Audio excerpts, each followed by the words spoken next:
It is a true saga when a distracted King Shrenik about 2600 years ago encounters a young Muni while hunting in the thick forest.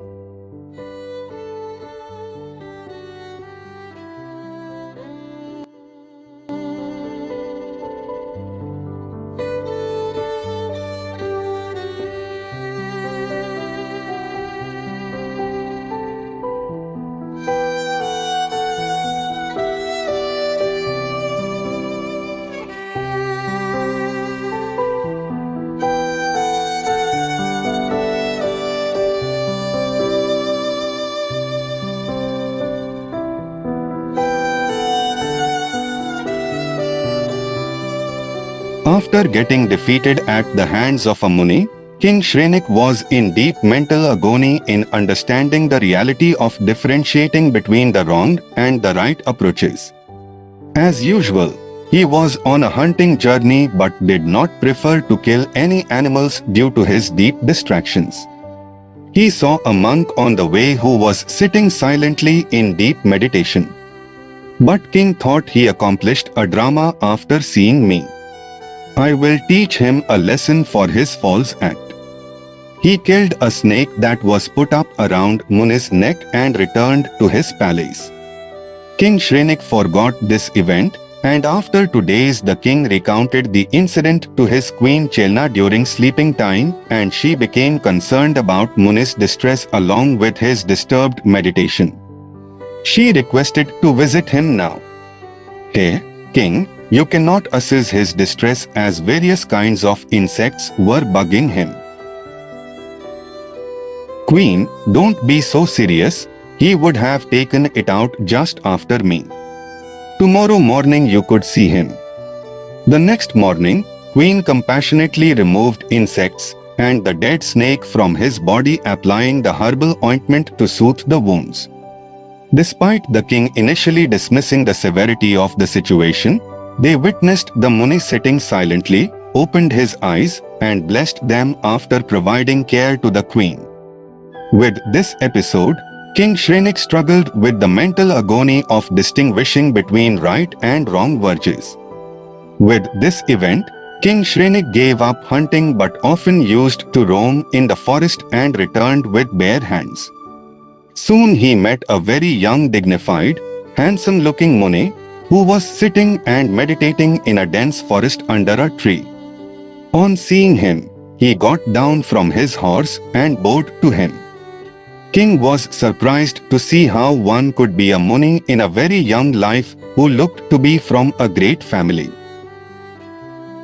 King asked, "Who are you?" He said, "People called me an orphan Muni as I renounced the world. I am prepared to be your lord and will take care of you. I will provide all that you need. Do not call yourself to be an orphan. Yet you are yourself an orphan. How can you support me? Possibly you did not identify me. I am a king of the area and will take every care of you. Okay, will you remove my all diseases, demise, aging, etc.? I will attempt to reduce them. Therefore, you are helpless, and how can you be my lord?" The king was silent, but after a pause, he asked, "What made you become a monk at a very young age?" "Hey, Kindle King, I had all the worldly materials at my disposal. I am the only son of Sheth Chatra Sen and have a complete family including my parents, grandparents, and a beautiful wife. Everything was well with great affection and pleasure among us. Unfortunately, I met with a small accident in getting the piercing of a weapon in my body that caused great pain. This went on to increase while all cared for me wholeheartedly, but the medicines etc. didn't work. My health was declining.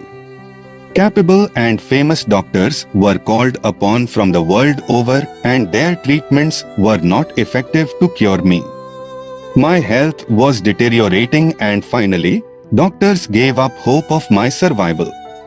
Despite the best intentions of my family physically and with open hearts, all left the expectation of my survival, and they were helpless.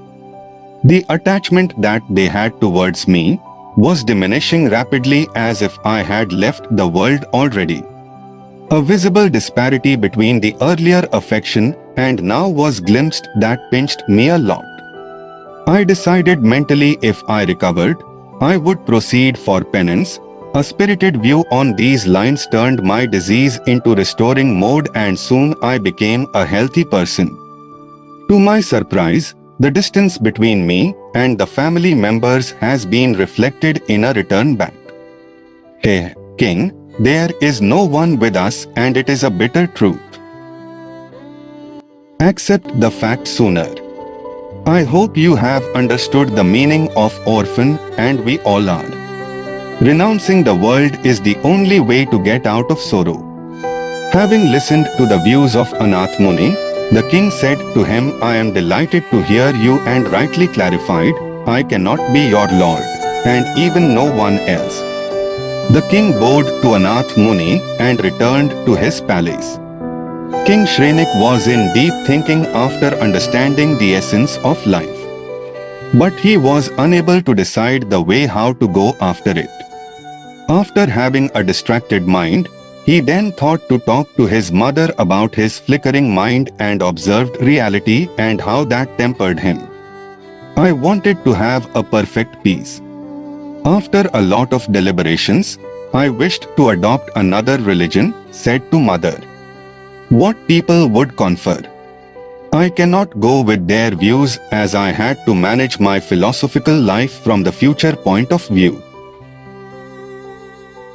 I follow from now onwards, decided to follow the path of the Sramana doctrine encountering incomplete ideologies. After hearing a young Anath Muni's description of the word orphan read out, King Shrenik decided to follow the Sramana school of thought, which is founded on the notion of renunciation of the world. This is a real saga, and it is up to you how you compile it in your lifestyles.